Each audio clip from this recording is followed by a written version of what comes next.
Alright, so what we're going to do now is we're going to make some sodium methoxide. And the way we do that is based on the calculations that we just got from the titration. We're going to add a certain mass of sodium hydroxide. Make sure we get all the little pieces out there. To 20 milliliters of our methanol, our titrant solvent here. So what we're getting ready to do is what's called a transesterification, and it's a two-phase transesterification. We've got that.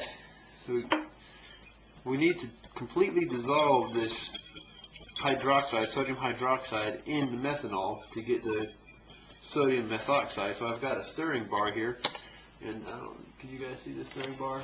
I'll move over here. Yeah. So with a stirring bar, it's a magnetic thing. You turn it on and it stirs. You see it spinning? So what we're doing is we're going to take this, if I can turn it off,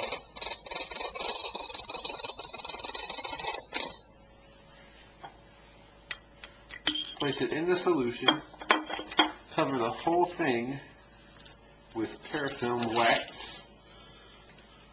There's parafilm. And since methanol is so volatile, this keeps everything in solution. We're going to stir this until we get just the right amount of stir going on. And this process might take a while, so I'm going to go on and clean my glassware for the next step, and I'll see you then.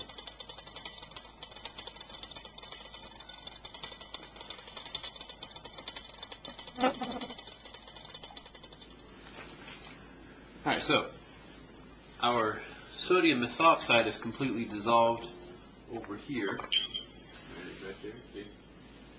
So what we're going to do is turn off our radio stir. Then we're going to take our methoxide. Where's my magnet? There it is. Still have the magnet in the bottom of it. We're going to remove that with a magnet remover. Place it down over here. Then we are going to add 100 milliliters of our oil right here to a 250 milliliter beaker.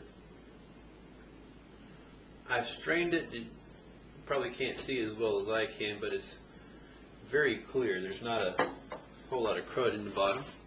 And we're going to take 16 milliliters of our sodium methoxide,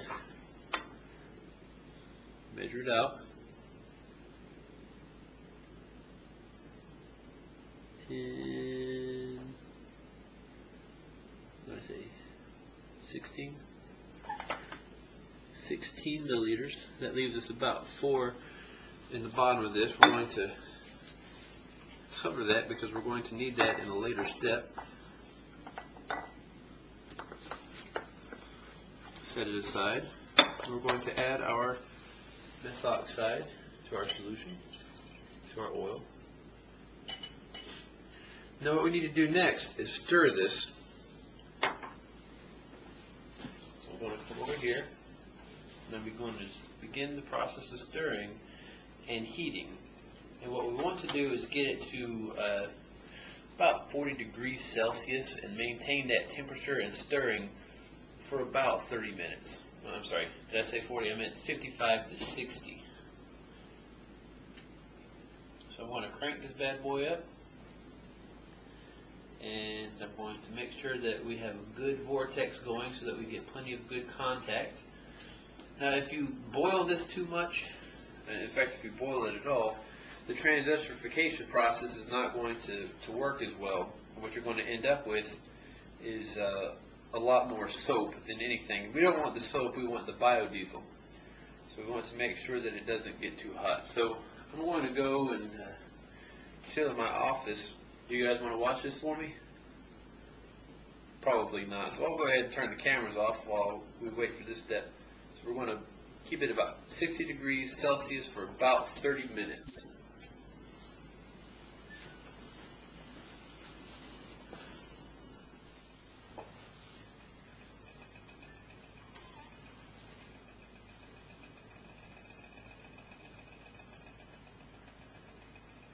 Alright, so I'm back here behind the camera.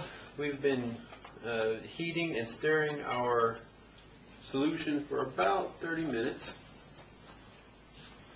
And that's what it looks like right there.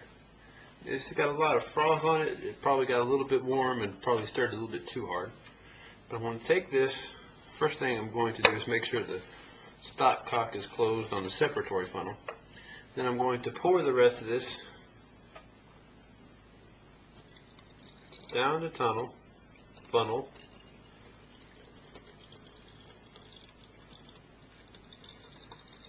into the separatory funnel. Now, if all goes well and the transesterification took place, what's going to happen is after about, I don't know, 15 minutes or so, this is going to separate into two factions. The lighter, less dense biodiesel should float to the top, and the heavier soap, and it's not really soap, but it's the first step in making soap, should settle out on the bottom. So if all goes well, in 15 minutes we'll have a nice separation. So I will see you guys in about 15 minutes.